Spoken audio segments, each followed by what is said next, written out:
Let's go over how to use the Missionary Plaque template in Photoshop. First, open your file in Photoshop.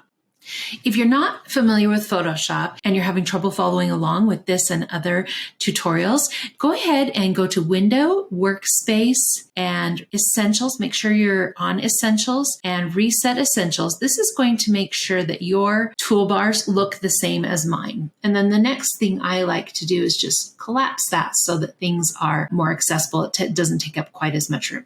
So here on the Layers panel at the bottom here, you're going to click on the eye next to the Hide This Layer. This has your licensing and copyright information on it and the source information so that you can remember where you got it and get back to this tutorial if you need it. The first line here says double click to add photo. And what you want to do is double click on the rectangle here to the left of the words. So I'm going to double click on that. And this shows where the missionary photo is going to add. You can just add it on top here, or you can delete these words if they're bothering you. Just click and drag your image onto this rectangle background. So we're going to make this image just a little bit bigger so that it fills the entire rectangle. And then we can move it around to make sure it's centered the way we want it to be. So then you just click on the check mark here, and then you can click File and Save. Then you can close it, and you can see that it is saved here on our image. Now we're going to repeat the same step for both of the flags. If you're doing a single mission plaque, of course, you'll only do one flag.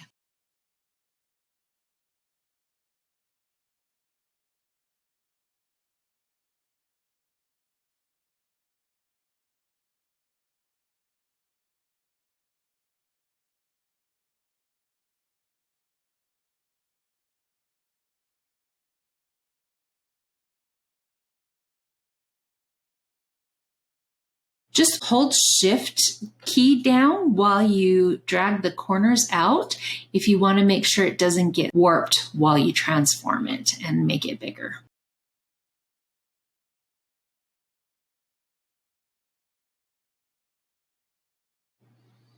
And there you have it. The flags are put in place.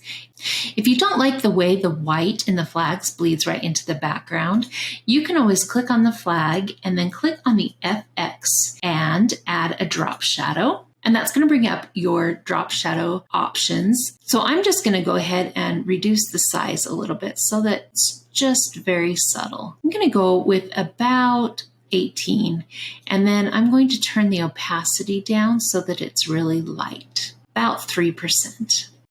So that's one way to make the flags stand out just a little bit. I would recommend doing the same thing on both flags so that they look the same.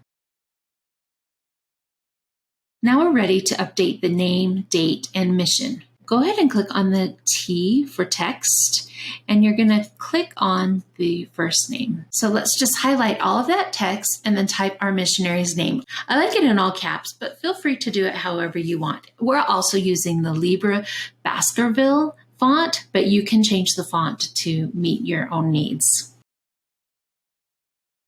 If you have a name that isn't fitting well, before you change the size of the font, select the entire name, and then you can edit the tracking. So click here, and I've got the tracking a little bit wide to make sure that things fit well and are readable. But you can reduce that until it fits the way you want it to in the area.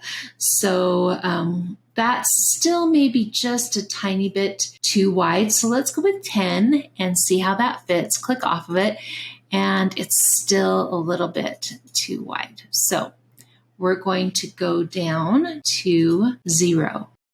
Now that you've got the tracking a little bit less, you could go just a little bit smaller on your font if you needed to. So let's go to 33. That fits a little bit better.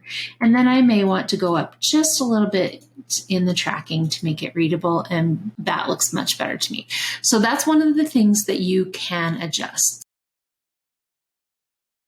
And now you're going to do the same thing with the other text.